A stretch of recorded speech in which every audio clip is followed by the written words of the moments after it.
Mental math कक्षा 7। मैं हूं हरी सर और आप सभी बच्चे देख रहे हैं आपका अपना YouTube channel math with Hari sir special Hindi medium के बच्चों के लिए। तो बच्चों, यहाँ पर आज हम करने वाले हैं अध्याय 1 पूर्णांक का अगला भाग। प्रश्न नंबर 21 से प्रश्न नंबर 30 में आज कराने वाला हूँ। तो आप सभी बच्चे वीडियो को पूरा देखें, स्किप ना करें, प्रैक्टिस जरूर करें, अच्छी रैंक लेके आइए, हर क्विज में पार्टिसिपेट कीजिए। आइए करना शुरू करते हैं बच्चों। प्रश्न नंबर 21 क्या कहता है, बहुत ही मजेदार है। ये रहा आपके सामने, जैसा कि मैंने हमेशा की तरह पहले से लिख के रखा है, ये देख सकते हैं आप। ठीक है, क्या कहता है प्रश्न नंबर 21। प्रश्न नंबर 21 कहता है घटा 11 में एक संख्या जोड़ने पर 37 प्राप्त होता है। ठीक है, यहीं तक कर लेते हैं पहले। 37 जोड़ने पर, एक संख्या जोड़ने पर, माना वह संख्या x है, माना वह संख्या x मान लीजिए x। ठीक है, प्रश्नानुसार क्या कहता है, देखो ये घटा 11 है, इसमें हमने x जोड़ दिया तो कितना प्राप्त हुआ, 37 प्राप्त हुआ। ठीक है, x का मान निकाल लेते हैं, इधर कर लेते हैं, x बराबर 37 और ये घटा 11 इधर आकर जमा 11 बन जाएगा। तो x का मान कितना आ जाएगा, 48 आ गया बच्चों। ठीक है ना, जमा करने पर। अच्छा, फिर कहता है ये 48 हो गया। फिर कहता है को घटा 12 से भाग दे, ये घटा 12 से हमने भाग दे दिया। ठीक है, आगे कहता है और फिर घटा 8 से गुणा करे, और इधर मैं इसको ब्रैकेट में डाल लेता हूँ, और फिर लिखा घटा 8 से गुणा करे। तो अब संख्या का क्या मान होगा ये हमें बताना है। अब बच्चों ये घटा जमा घटा, ठीक है, घटा का आंसर आएगा 48 को 12 से भाग करेंगे, 12 का पारा लेंगे, 12 एकम 12, 12 दूनी 24, 32 36, 12 चौक 48, 4 पे गया ना तो 4 आ गया, हो गया, ये भाग हो गई। और गुणा घटा 8। अब यहाँ पर इनको गुणा करें तो, लेकिन घटा घटा क्या होता है, जमा, तो 8 चौक 32, ये आपका उत्तर आ गया। प्रश्न नंबर 22 क्या कहता है, प्रश्न नंबर 22 कहता है वह संख्या ज्ञात कीजिए जो 90 को, यहां पर लिख लेते हैं 90 को, ठीक है, को 8 और 7 के योगफल से, ठीक है, 3 अधिक से भाग देने पर, यानी इसको भाग देना भाई, किससे, 8 और 7 का योगफल से 3 अधिक, ये 3 अधिक और कर देते इसमें, तो प्राप्त होती है।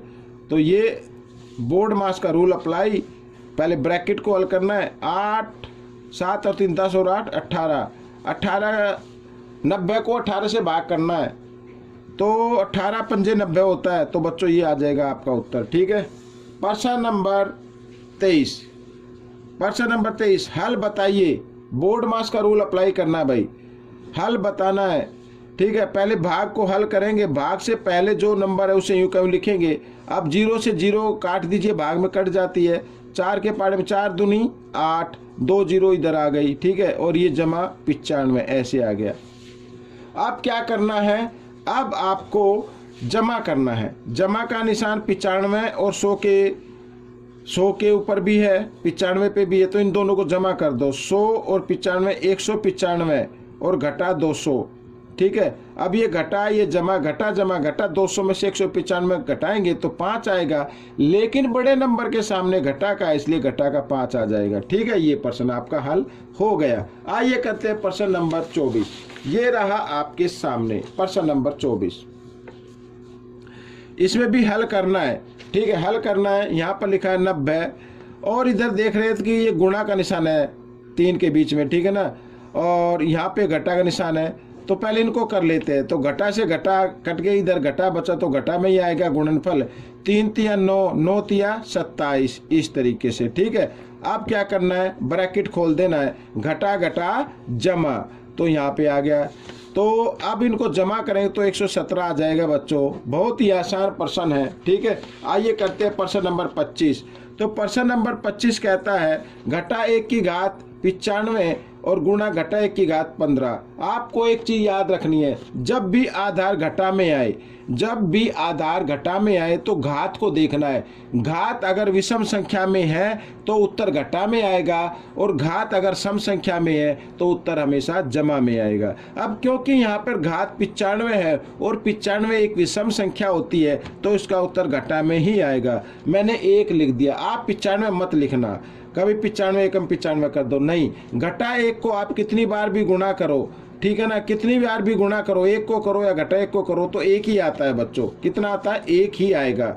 ठीक इसी प्रकार इधर भी विषम संख्या है, 15 है ना, 15 विषम संख्या होती है तो उसका उत्तर भी किस में आएगा? घटा में आएगा।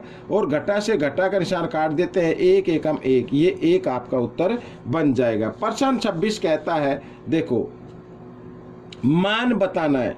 मान बताना, हमारे पास 2 पद है, एक पद तो ये रहा, एक पद ये रहा। अब दोनों पदों में एक जैसा नंबर है 895, तो 895 को आपको ले लेना है, ब्रैकेट लगाना है, और यहाँ पे है घटा 35 और इधर है घटा 65। ठीक है, इस तरीके से ये आ गया। तो बच्चों अब देखो 895, ठीक है, ये मैंने जमा क्यों नहीं लगाया? क्योंकि घटा जमा घटा होते हैं, इसलिए को गुणा करना है। घटा 35 और घटा 65 कितने होते हैं? घटा 100 हो जाते हैं। ठीक है, अब 895 को पहले 1 से गुणा करो तो 895 ही आएगा। ठीक है, ये आ गया। और क्योंकि यहाँ पे घटा का निशान है, घटा का निशान, और इसमें 2 जीरो तो 2 जीरो आपको लगा लेनी है इस तरीके से। तो ये आपका प्रश्न हल हो गया। अब प्रश्न नंबर 27 क्या कहता है? देखो प्रश्न नंबर 27 भी आसान है।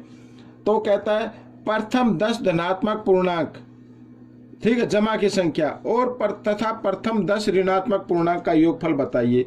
अब बच्चों संख्या दोनों के यहाँ 10-10 है, प्रथम 10 है। ठीक है, इस कंडीशन में अगर आप करना चाहो तो कर सकते हो। पहले धनात्मक लिख लेते हैं, 1 जमा 2 जमा 3 जमा 4 जमा 5 जमा 6 जमा 7 जमा 8 जमा 9 जमा 10। ठीक है, ये लिख लिया। अब लिख लेते हैं 10 ऋणात्मक पहली, तो घटा 1 घटा 2 घटा 3 घटा 4 घटा 5 घटा 6 घटा 7 घटा 8 घटा 9 घटा 10, इस तरीके से का इनका योगफल बताना है। योगफल बताना है, अगर इनको योग करेंगे, लेकिन ये घटा जमा घटा, घटा जमा घटा, इस तरीके से घटा जमा सब क्या हो जाएंगे? कैंसिल हो जाएंगे। ठीक है, तो उत्तर क्या आएगा? 0 आएगा। क्या आएगा? उत्तर 0 आएगा। आइए करते हैं प्रश्न नंबर 28। ये रहा आपका प्रश्न नंबर 28। तो प्रश्न नंबर 28 क्या कहता है? देखो 324 को घटा 27 से भाग दो। किससे भाग दो? घटा 27 से भाग दो। तो आइए इसको करना शुरू करते हैं। तो इसको ना बटे में लिख लो, इस तरीके से भी आप लिख सकते हैं। घटा 27, घटा का निशान इधर लगा लो, कोई दिक्कत नहीं है। घटा जमा घटा ही होता है। ठीक है, उत्तर घटा में ही आएगा। अब बच्चों आपको अगर 3 का पहाड़ा आता है तो 3 से काट दो, 3 नीम 27। ठीक है, 3 एकम 3, आगे 2 बचा, 2 पे पाड़ा नहीं चलेगा तो 0 लेके दोनों अंक ले लेते हैं। 3 अट्ठे 24, इस तरीके से। ठीक है, अब 9 से काट देते हैं, 9 एकम 9, 9 एकम 9, 9 दूनी 18, तो ये 12 आपका उत्तर आ गया। लेकिन घटा का उत्तर आएगा क्योंकि एक तरफ घटा का निशान है ना, इस तरीके से। अगर आप चाहें तो इस तरीके से भी आप इसको लिख सकते हैं, इस तरीके से। ठीक है ना, यहाँ पर घटा 27 ऐसे। और अब अगर आप चाहें तो 324 को 27 से भाग दे दीजिए। ठीक है ना, इस तरीके से, और जो उत्तर आए उस पर घटा का निशान जरूर लगा लेना। प्रश्न नंबर 29 क्या कहता है? देखो प्रश्न नंबर 29 कहता है मान ज्ञात कीजिए। तो मान ज्ञात करना है, पहले ब्रैकेट को हल करना है भाई। तो ब्रैकेट को हल करना है तो 30 को भाग करना है 5 से, लेकिन ये घटा है, इधर घटा का निशान नहीं है 5 पर। ठीक है, तो उसका जो उत्तर आएगा मैं एक बार लिख लेता हूँ, घटा 30 और भाग 5। ठीक है ना, ये मैंने लिख लिया इधर, और ये बाद में 2 लिखा हुआ है। तो बच्चों घटा 30 को जब हम 5 से भाग करेंगे, 5 का पाड़ा जाएगा 6 पे, 5 6 30 होता है, लेकिन घटा का आएगा। ठीक है, ये हो गया, और यहाँ पर ये आ गया 2। ठीक है, इस तरीके से। अब इसे 6 को 2 से भाग करना है, तो 6 को जब 2 से भाग करेंगे, 2 तिया 6, और 6 के सामने घटा का निशान है, इसलिए यहाँ पर घटा 3 आ जाएगा। ये आपका उत्तर बन गया। प्रश्न नंबर 30 करते हैं, आखिरी प्रश्न है बच्चों। तो आखिरी प्रश्न क्या कहता है? 2 पूर्णांकों का गुणनफल 729 है। यदि एक पूर्णांक घटा 27 है तो दूसरा पूर्णांक बताना है। दूसरा पूर्णांक बताना है। इसको डिटेल से करना तो मान लो माना दूसरा पूर्णांक x,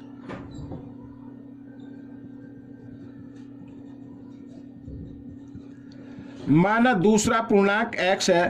पहला पूर्णांक यहां पर लिख लेते हैं, पहला पूर्णांक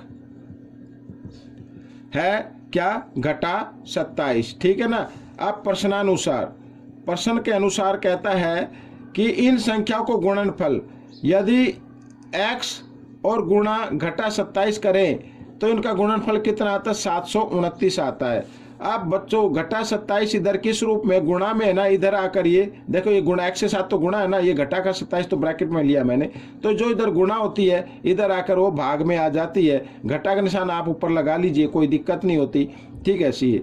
अब बच्चों अब 729 को हम 27 से भाग करेंगे, ठीक है ना। तो 729 को जब 27 से भाग करेंगे तो 27 पे ये बच्चों कैंसिल हो जाएगा, क्योंकि 27 का वर्ग होता है 729, लेकिन घटा 27 आएगा, तो क्या आएगा, घटा 27। ये आपका उत्तर बन गया। तो बच्चों ये वीडियो पूरी हो गई है। आपको ये वीडियो कैसी लगी मुझे जरूर बताएं। इसमें से सीखकर दूसरे बच्चों को जरूर सिखाना है, प्रैक्टिस जरूर करनी है, ज़्यादा से ज़्यादा प्रैक्टिस करनी है, अच्छी रैंक लेके आनी है, अच्छे मार्क्स लेके आने हैं, हर क्विज में पार्टिसिपेट कीजिए। मिलेंगे हम अगले भाग में, तब तक के लिए धन्यवाद।